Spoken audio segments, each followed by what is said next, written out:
In the beginning, the land of the North American continent was inhabited by a strong-willed civilization of people now known to us as Native American Indians.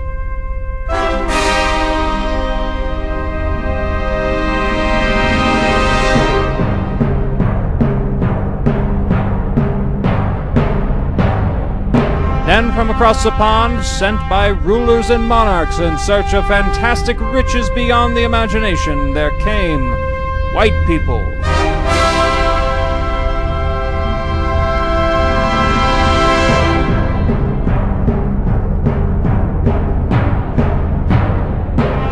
The conflict between the Native American Indians and the white people, and eventually between the white people and their native countries, resulted in the birth of a new nation. A nation that began to record its narrative in letters and songs and poetry. Stories that would resound from that time on. Stories that would be studied by millions of high school students who would often rather go to sleep. Stories that would be known as American Lit.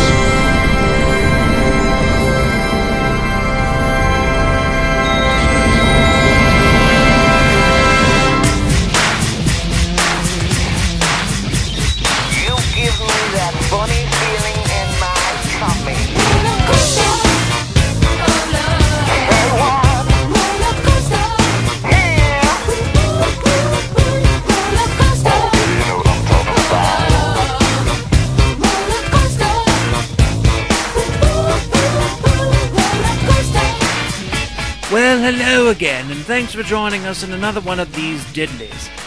Now, I know you saw all those faces and all those names, and you might be wondering out loud to yourself, what is American Lit? Where did it come from? What makes it American? Why is this guy doing this show using a fake British accent? Well, these are all great questions, and the answers aren't too hard to find. But let's take a look, shall we? I guess you could say the first American Lit came from the Native American Indians. Their stories, tied closely to their culture, are some of the best artifacts we have of these ancient civilizations. They were handed down in the spoken word as part of something we call the oral tradition.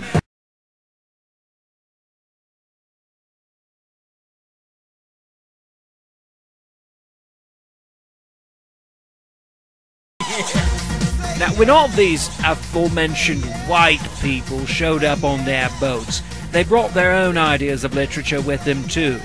The first American Lit from these European settlers came in the form of diaries, journals, and letters back home. Something perhaps like this. Oh, another letter from Sir Walter Raleigh.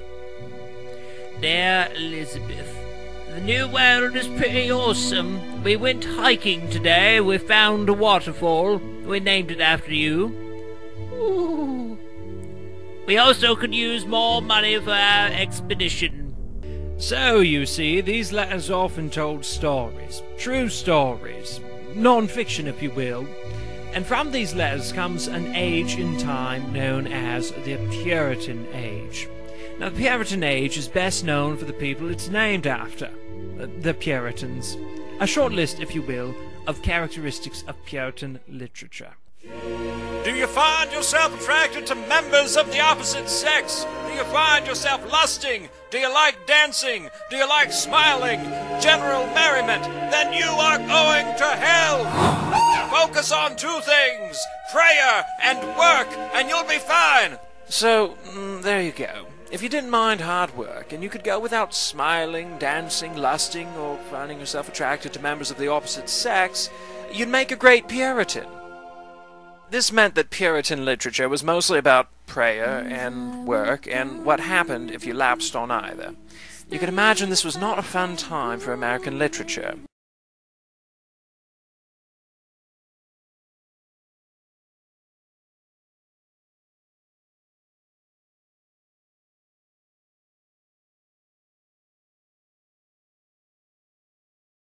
So they took to burning witches, and eventually they started a war with England.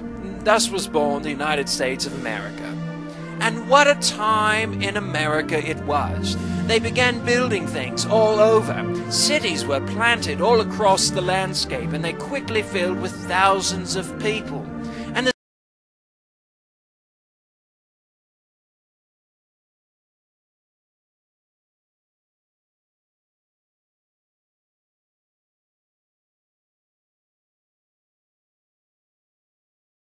And as I was just saying, after the birth of the United States, the American people built great cities. Cities that were safe from the unknown of the wilderness, and cities that were full of jobs thanks to the Industrial Revolution. However, because Industrial Revolution pollution, and because of a lack of basic sanitation practices, people quickly grew tired of these disease-ridden metropolises and yearned for a return to nature. So many loaded their proverbial 19th century SUVs and sallied forth into the great beyond. This return to nature is known in American lit as the Romantic Age. A good friend of mine once said, "You can define Romantic literature using this simple shorthand rule. If you are a romantic and you see a tree and you wish to climb it, you should." Now, I'm sure some of you are wondering what on earth this romantic literature has to do with climbing trees. I'm sure you probably think that romantic literature ought to do with something like romance, you know, loving, lovey-dovey, hot songs and sonnets and stuff like that. Well, you see, that's not quite the romantic literature we're talking about. Romantic literature was written by people who trusted two primary things: nature and their gut instinct. My instincts too, but I ain't telling nobody. Thank you, random redneck guy, but that's not the kind of instinct we're talking about. See, we're talking about people who trusted their intuition and what that instructed them to do. You see, these romantic writers mostly didn't trust the government. They often didn't trust organized religion either. And they preferred to find inspiration amongst plants and animals, flora and fauna, if you will.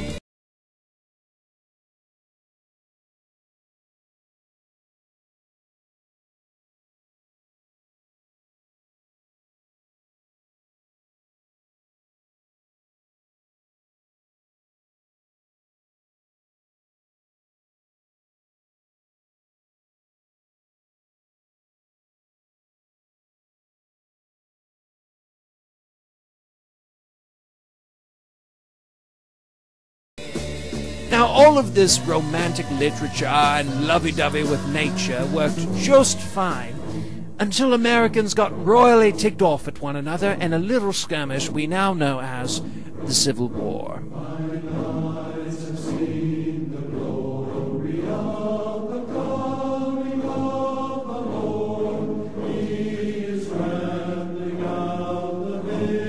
The divisiveness of the United States Civil War changed the American landscape of literature forever.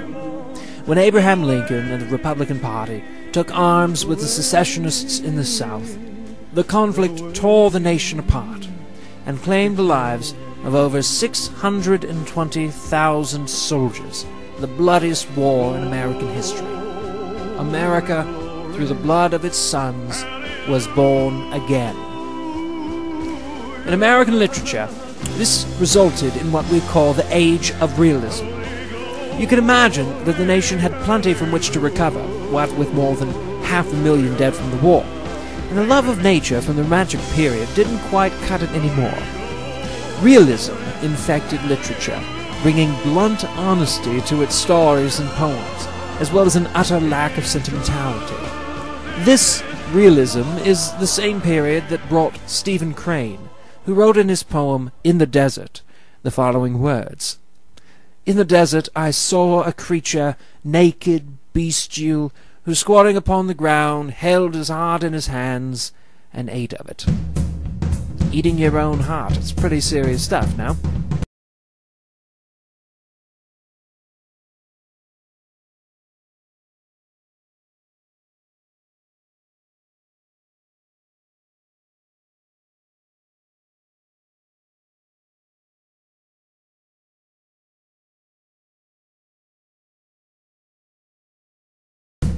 But eventually, all of that wore off, for pity's sake.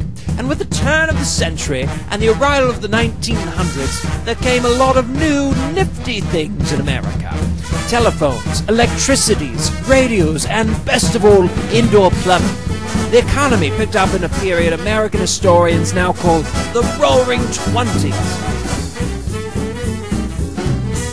Now, that isn't to say that 20th century American literature is all about these Roaring '20s pilgrims and their iPods, proverbially, you know what I mean. But these are the stories and poems that most resemble the works that American high school students read and love today. Poems and stories about dying, about love and having sex, about dying and about love and having sex, and so on and so forth. But these are the subjects that high school students love and talk about all the time.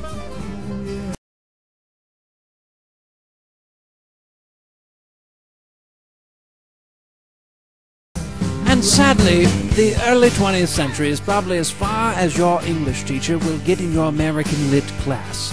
But there are plenty of great authors who showed up in the second half of the century, including Maya Angelou, Allen Ginsberg, Toni Morrison, Joyce Carol Oates, and who could forget great pop novelists like John Grisham, Michael Crichton, and the author of the Twilight series, Stephanie Meyer.